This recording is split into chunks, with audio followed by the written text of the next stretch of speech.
bit whingy. Oh, well, I suppose here we are again then, folks. For the second time today, we are going live at Nenco here in Wellingborough. So, hello, you beautiful lot. Welcome to today's episode of PurpleVision. And we'll be going over the history of Wellingborough Gas and Light Works. So if you don't know about gas and light works, once upon a time, before we had electric street lights, we had gas lamps that look very similar to this. I mean, this one's a conversion, but they used to be gas run. So all the gas from here was made from burning coal, which used to give off a certain gas that they could use. Hello, James Mezzer and Connor Spokes. How are you, boys? All right? Yeah, it's been a hard day at work, and now I've finished, I'd like to come along and, I suppose, show you a little bit of history. We'll wait for a few people to come in the room first, because, of course, it's, we don't get notifications go up like we do for Facebook. So. Your mum got rockets here. What, like moon rockets? Oh, look at the Blue Brothers. So Nenco is actually dedicated to a lot of homegrown businesses, and it's awesome down here. And the Pump House Cafe, it's basically where me and Leanne get our breakfast whenever we have the money to. Hello, Josh. How you doing, buddy? Connor, Josh, I hope your dad Sean is doing all right. What a delightful fella. He is in the Bifrost Viking Guard video, which I'll be releasing either tonight when I get in or tomorrow. I'm not too sure which way I want to do it. All right, let's turn this around. You'll say hello now. There you go.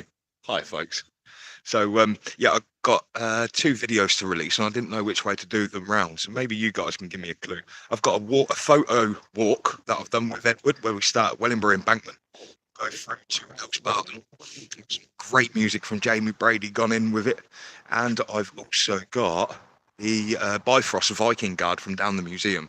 So I don't know which one to release tonight and tomorrow. Just gives a clue, but I'll get them out. So let's start. Okay, so this is Nenco of Wellingborough, and it's awesome. And during World War I, World War II, maybe even both, this building on this side was used as a hospital. So, they used to get a lot of coal from up north and then bring them down the Leicester to Hitchin Railway, which is the Midland Main Line now, and they used to bring coal through to the spur line round the back. I've done a video of the spur line. I'll keep it nice, short and sweet for today. But yeah, there was also a byproduct that was made from it, which was basically like a bit of a bitumen. Until we get round the back and we actually have a look at the actual information boards, I'd rather keep a little bit quiet on this place. But Yoga Local, yoga and coffee. Oh, that's a good idea. BJ Jewellery, a personal jeweller. Lovely. Gascoigne and Gascoigne, is that football? Oh no, it's an art shop. Oh, I didn't even know this was here. Oh, the gallery is now open on an appointment basis. Our workshop is only 5 minutes away, so if you are here without an appointment, please call. La la la la. Oh, that's lovely. Yeah, it's a proper art gallery. Yeah. Oh, my dad would be impressed. Right. Okay. Let's press on. Video got released, but I had to redo it because it was stuck. Well, Alfie, you just keep going with YouTube. Keep going. Heidi and dog grooming, Ruby Doos. The food-fired restaurant. Oh, they've got a proper like a pizza oven in there. That's cool. I mean, all these places are shut now. I've actually come in through the gate and it says it shuts at 7. So yeah, you never know. We may get locked in here. Oh wow! Look. Oh, we got some. Oh, there we go. There we go.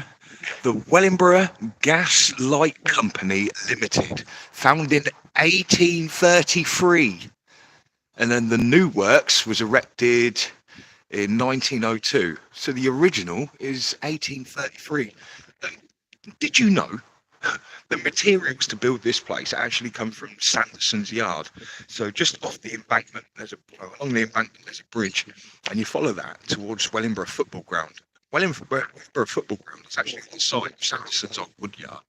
So a lot of the materials come from there. Also, the bricks. I mean, look at this. Look. The bricks, like those, came from Wilby Lido. At the bottom of Wilby Road, there's a caravan park, which used to belong to Judith Thompson's family, and it was a quarry where they got all these bricks out of. Well, they made all the bricks, and then that place was used as a swimming pool for many of the locals. Food for thought. Now, these are awesome. Oh, it is a shame actually, because in this one here we did have Shoots and Spores, which was an awesome mushroom shop where you can go get a lot of your lion's mane and a couple of the other ones. But the only problem is the ventilation in it. It was just too hot or got too cold, so I'm afraid Shoots and Spores had to kind of vamoose out of here. But yeah, them windows are iconic, Alfie, aren't they? Absolutely amazing. Anyway, right, I want to keep going around the back here because you've got the last remaining wall of one of the buildings here. I mean, that has fallen over, but that's it. And just on top there is the old railway line, which used to link up the Midland Main Line with the London and North Western. So both stations, London Road and Midland Road Station. Oh, there's them history boards. That's what we want, don't we, folks? Let's have a blooming ganders. Yeah. Oh, the roastery. Awesome. Oh, wow. Oh, I've got a vending machine for you. Oh, look. Haven't even got to wait for it to be opened. Oh, look, gaslight. Brazilian Honduras. Nice. What else we got? Oh, the Summer Blend and Navigator, Marching In, Brazil and Colombia, paper filters. Oh, this is awesome. Hello, John. How you doing, buddy? John H. Shelton, and a UK vlogger, a real vlogger, not one like me. Railway sleepers. Sorry, distractions. Are they actually real ones? Have they got the sleep marks? No. No, they haven't. They don't look like they've been used for the railway. They may have. But anyway, right. So gasworks wall. Here we go. The timeline. Oh, I'm good. I'll try it. Yeah, boy. Right, here we are. Let's can I just not too much purple, thank you. Right. 1833. Wellingborough Gas and Light Company formed. The Wellingborough Gas and Light Company was formed to supply light into streets and a growing industry. In 1879, WGLC granted statutory supply status. Wellingborough Gas and Light Company became the only company allowed to supply gas and light to the residents of Wellingborough. All right, so you couldn't burn your own coal gas and make your own stuff.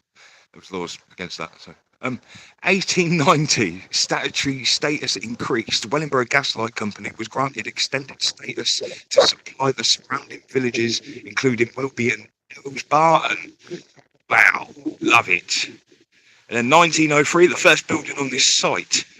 Oh, right, okay, the first building. Hey, that doesn't make sense. The company relocated to this site and the first building was erected and the gas production commenced on the 8th of January. The wall on which this timeline sits is part of that building. Ah, it's this wall. Oh, look at it. Look at all the information just hanging there, just for us. Yes. Right, 1949. As part of the 1948 Companies Act, the smaller local gas companies were vested into a local board, the East Midlands Gas Board. And the Second Gas Act. The Second Act was passed, this time merging all regional boards into British Gas Corporation. Gas production ceased and the front two arches were closed down and left to slowly decay and deteriorate. And then 1991, The front 2 acres of the derelict site was acquired. Best Buys relocated to a former co-op dairy building, and the Time Leisure Limited for the manufacture of trailers.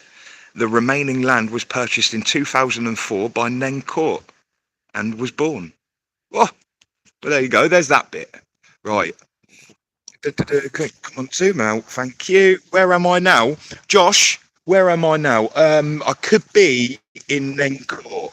I'm not sure. I'm pretty sure this is what this is. Right. How are you, mate? The gaslight. Early in the 19th century, gas was used most exclusively for lighting. The first gasworks were small private ones built to light the streets, mills and factories. Later in the 19th century, gas lighting was introduced into the home. Many followed. The Wellingborough Gas Light Company Limited was established in London Road in 1833. It moved to this new site in 1903, giving the company far more capacity to cater for the growing local demand. Ah, right. Okay. Evening, Sanjay. How you doing? Right. So London Road.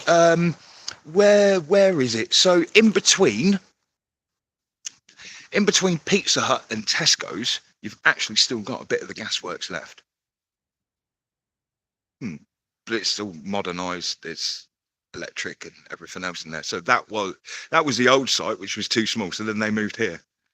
Which is why you've got 1833 and then this place being built in 1903. We got there. Right. The wages for the slaves. Ha. Doing fine, thanks. How about you? Blooming brilliant. Right. In 1904, commemorative booklet of Wellingborough Gas Light Company Limited purchased how much the gas was going to cost to produce.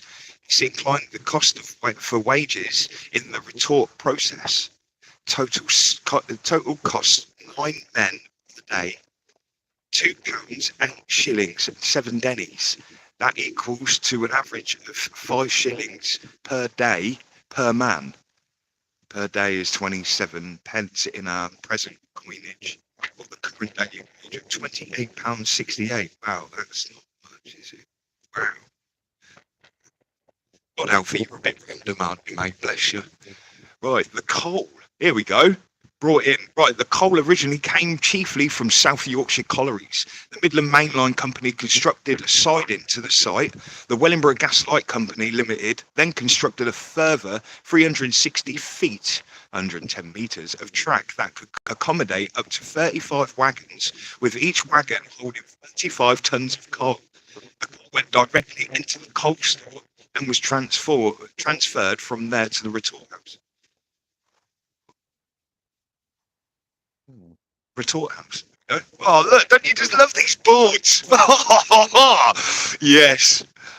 Oh, the retort house. The retort house, now demolished, was originally 195 feet, 60 metres, by 69 feet, 21 metres, wide, with 35 feet high, so 7 metres high, and was built of local brick along with ornamental Silby and blue Staffordshire brick. The walls were up to 2 feet and 4 inches thick. That's 73 centimeters. That's pretty cool. So that's gone. That would be cool. It was 7 meters high. That much is it? Oh, maybe it is. Maybe. Right, the process. So this is how they did it. Coal was it coal? Oh, if I move like that a little bit, no, that ain't gonna work, is it? Let's come back so you can see it. There you go. Coal in the closed tube, called a retort, was heated in a furnace. Unwanted gases in the furnace. A retort was heated in a furnace. Unwanted gases were removed in a water trap and then cooled in a condenser, where tar and other liquids were removed. The gas then passed through the purifier to remove sulfur compounds and other impurities before being used or stored in the gas holder. Ooh. Now,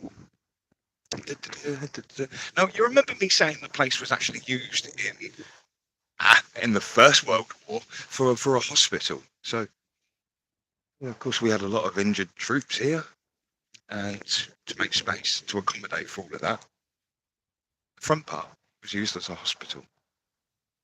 And let's check that out. Boom. Part of the gasworks were used in the First World War as voluntary military hospital, treating 1,274 patients. Sister Adams was a volunteer who nursed the soldiers. She caught influenza and died just before the end of the war. The Spanish flu pandemic killed around 350,000 people in the UK, with an estimated 50 million worldwide. Bless. Right. The last one is the retorts. Oh, it's windy. Originally, retorts had to be filled with coal, charged is what they call that, and emptied by hand, which was hot, back-breaking work. Later in the 19th century, mechanical charging and vertical or inclined retorts were introduced. This method was used in Wellingborough gasworks. So, yeah, there you go. What do you reckon to that? God, don't you love it? I mean, the most iconic piece about this era, so I just want to make sure that gate's still open for me. Oh, roastery. So it's pretty epic, isn't it? I mean, that wall there would have been part of the building that was here that got demolished. Just turns around. I mean, that's right out to pay. Would have been massive. And of course, you've got the massive, iconic Fred Dibner chimney. Oh, yeah. Oh, isn't that awesome? So, yeah, awesome. Now, I have done a video on this one. You just type in Wellingborough Gas and Lightworks, and it was one of the earlier videos. Do you remember on the Farnham Road we had the Japanese water garden? It's an awesome garden centre where you could go in and the fish would literally take an orange out of your hand and go. That's where they moved to. Right here. Ooh. Ooh. Nice. Some nice lilies. Yeah, that's where they are. And of course, Nen training, they're pretty awesome. But you know, I'm just thinking about the gym gives me a heart attack. Right, today was pretty epic actually down the museum. Of course, someone kind of phoned in here, and it ended up being just me and Robert Wharton working the place, and it felt like the master and his young apprentice, and it felt good. My mum even came in with my auntie Pauline and Adrian. Now, my mum's been in Wellingborough since 1971, and she hadn't ever been to that museum. And she went in and she was amazed. And of course, we do very nice coffee as well. So I made them all the coffee. Of course, they paid, and they loved it. It was really good. Just nice having them in there. And also had another couple of people who came in. I remember the girl's name. He called her Tinkerbell. Tink. So, but the bloke, it was absolutely amazing. Literally kindred souls. We were just reeling off loads of stories. I'm telling the information of Wellingborough, and of course showing him where the water was coming out of the pipe into the Swanspool Brook. So I told him all of that, and he was just amazed at what I knew. There's so much stuff here in Wellingborough that isn't talked about, and I've got a bit of that knowledge, so I want to give it back. Yeah. So. Yeah. Right. Okay. I suppose that will do. I've kept you long enough, haven't I?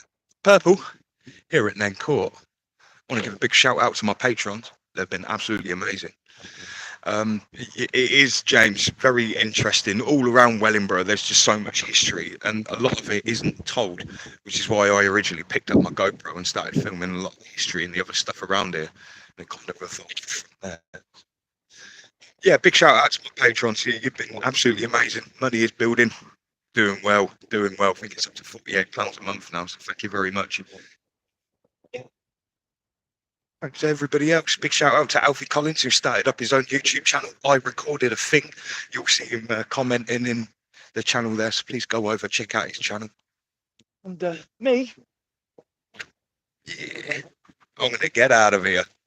Love you all lots. Hope you have a beautiful one, and we'll see you again soon. Don't know where we're going to go live next time, but I'm pretty sure it's going to be a good one. Peace, love, and light, with a whole heap of anarchy. Brilliant.